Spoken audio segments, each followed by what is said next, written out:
So it's time to crack on with me making a mockery of the exotic gear pieces.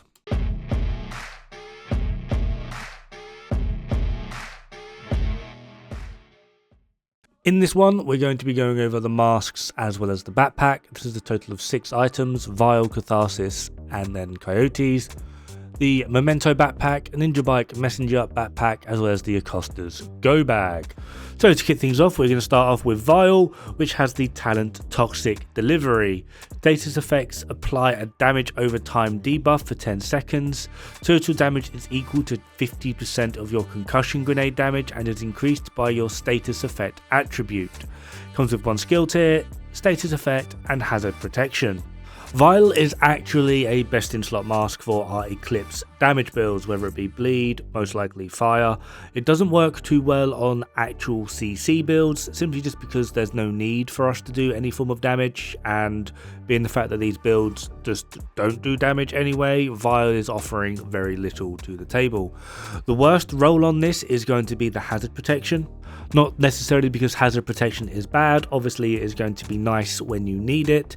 However, overall, whether you'll be running a CC, which I wouldn't recommend, or if you're just going to be running a standard Eclipse fire build, the hazard protection isn't really required. If you get hit, you're most likely going to die in 1 hit anyway, and having more skill haste is going to be of more benefit to you.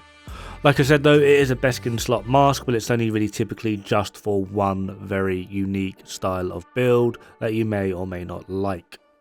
Catharsis. This offers us the talent Vicious Cycle. Taking damage builds a stack to a cap of 30. Each stack grants 1% weapon damage. Taking damage at max stacks triggers a purge, removing all status effects, and then dropping a healing cloud which restores 5% of your maximum armor for 10 seconds to you and all allies within the cloud. It has an armor core, incoming repairs, and then armor regen. Catharsis is very oddly near impossible to quantify. If we were able to maintain maximum stacks, taking 30 shots and then keeping it, no matter what we do, we play perfectly, we never get hit, at that point Catharsis is actually the most powerful mask in the game, bar none. Nothing even actually gets close. It's kind of stupid. The issue is, it constantly cycles. It is literally called a vicious cycle. It goes from being potentially the best mask in the game while you're at max stacks to near enough the worst mask in the game. It's this very odd dynamic. It's literally almost like Chameleon, but in a mask. The incoming repair stat on this item is very strange, considering Catharsis itself actually takes no benefit from incoming repairs. So you'd be forced to run something along the lines of a healing chem to get a bit more use out of it, or potentially even running a shield with the Artificer Hive if you wish to run Technician. It's a very strange mask, simply just because the actual attributes on it lend nothing to the overall purpose of the mask itself. The 4,925 at max armor regen, you're not even going to notice, and it will take you literally an eternity to just have that try and restore all of your armor. And again, like I said, the incoming repairs doesn't actually benefit the talent whatsoever. The only thing really going for this is the actual talent, which is either insanely powerful or kind of a dead end. This mask has made a very prominent impact in the PvP community, and in that regard, it is probably, bar none, regardless, the best mask in the game because of what it can offer you. But in PvE, it's kind of difficult to work into builds, particularly because of high-end, more damage style builds. You're going to be dead before you see the benefits of this mask anyway. If by some weird miracle, if this ever gets a rework and we're able to have the blue core, the armor core, and then crit chance, crit damage, this mask would probably be one of the top items in the game. Like, regardless, it would be like near enough game changing. Up next and last for the mask, we have Coyotes. You and all group members gain a damage buff based on the distance of the last enemy you hit. 0 to 15 meters is 25% crit damage, 15 to 25 meters is 10 crit chance, 10 crit damage, and then 25 meters plus 25% critical hit chance. When applied, a group member can receive all 3 separate buffs at the same time. However, you can't have 2 15s, 2 15 to 25s, or 2 25s, or even 3. You would have to have 1 0 to 15, 1 15 to 25, and 1 25 plus. This mask comes with a weapon damage core, crit chance, as well as critical hit damage. There is a slight misnomer with this mask. A lot of people seem to think it is only worthwhile when playing in a group. It is not. Typically, if you are running a Gruppo piece, it is more than worthwhile to rejig your pieces so that you're able to have a Coyotes mask completely removing the Gruppo piece in the first place. Unless, of course, you are running another exotic, then that Gruppo piece is obviously going to have some benefit. But if you're not running an exotic, Coyotes typically will, 99% of the time, completely beat out a Gruppo piece. Typically as well, just from my own personal experience, running this in a group is kind of hit and miss, simply just because it really does take an organised group with good communication to be able to optimise the overall performance of the all 3 Coyotes buffs. If you're unable to do that, there's kind of no point actually even running it. Having it on occasion because someone got a lucky shot on a certain point isn't really going to be beneficial. You're now playing the lottery, you're not playing a game. Just for a bit of perspective, I do not remember the last time I built for 25% critical hit chance in the hopes that someone joins me with Coyotes, allowing them to proc the mid as well as the long range buffs, filling up that other 35%. I've never done it. I very much doubt any of you have ever done it. So playing this in a group is, I'm not going to say it's bad, but typically you'll get more benefit from this in solo than you will in a group, just because you now have more control over your buff. That concludes the masks. We are now going to move on to the backpacks, starting with the lovely Acosta's Go Bag.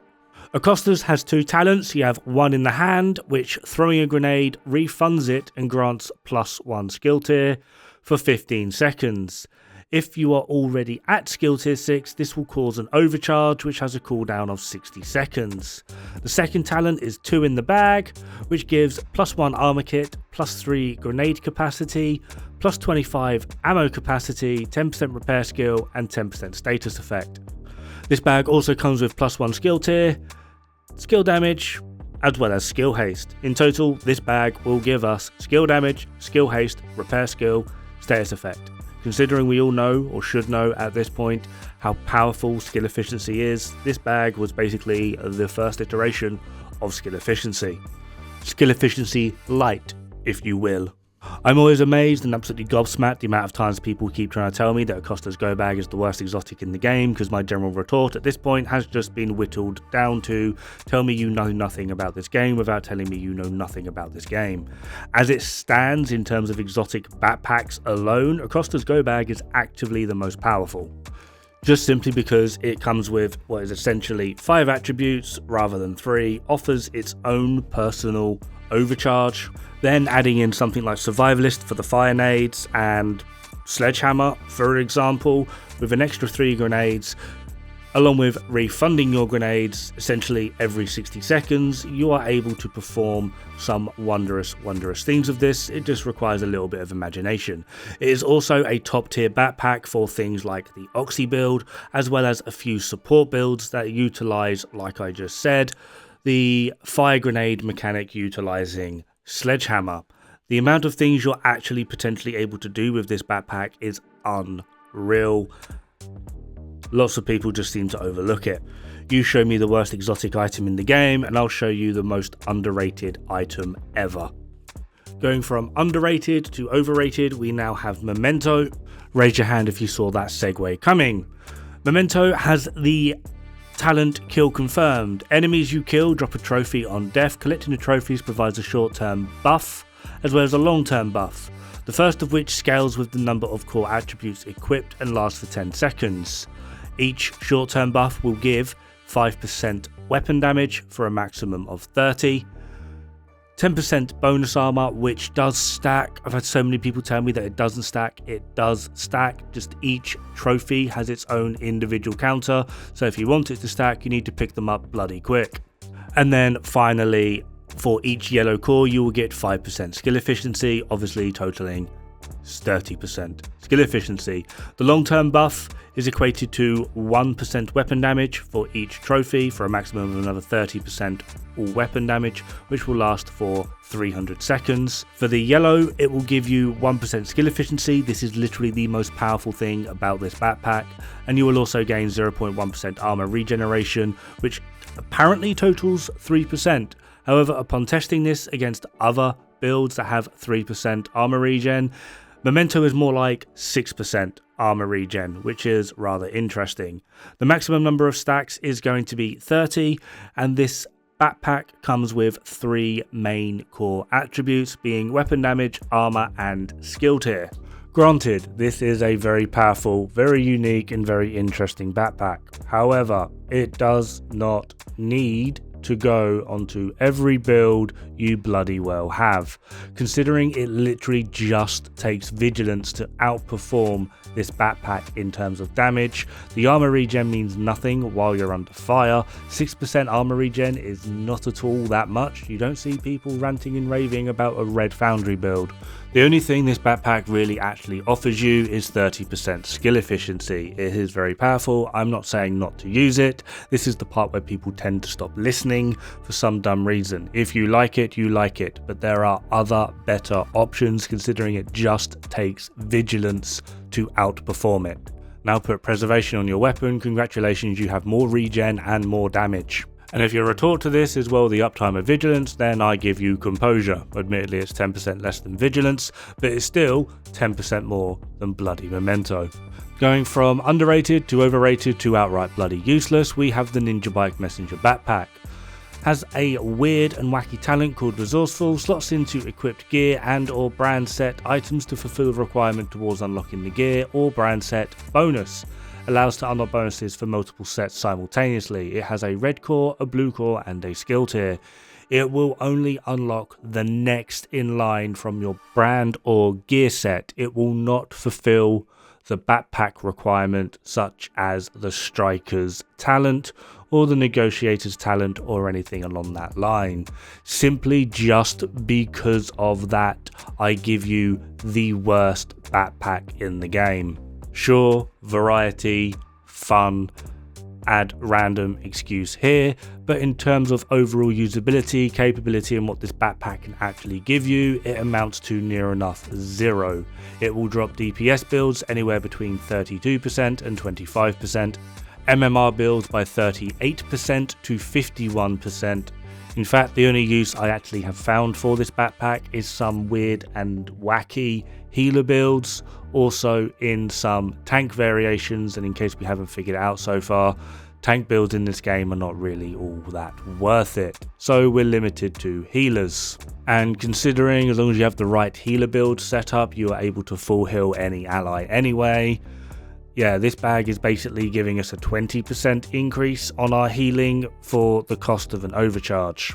As to whether losing an overcharge for the sake of an extra 20% healing is going to be worth it, this is going to be entirely on you and the group you are running with. If you are able to make good use of an overcharge, such as utilizing the skills rather than just resetting your revive hives, then no, Ninja Bike is not worth it in this regard either.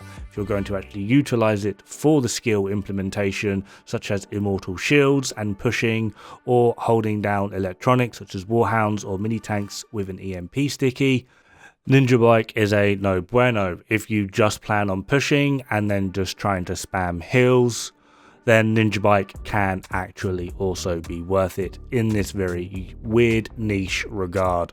Anyway, that is going to be it for this video. Have fun, good luck, don't die. It's bad for the health.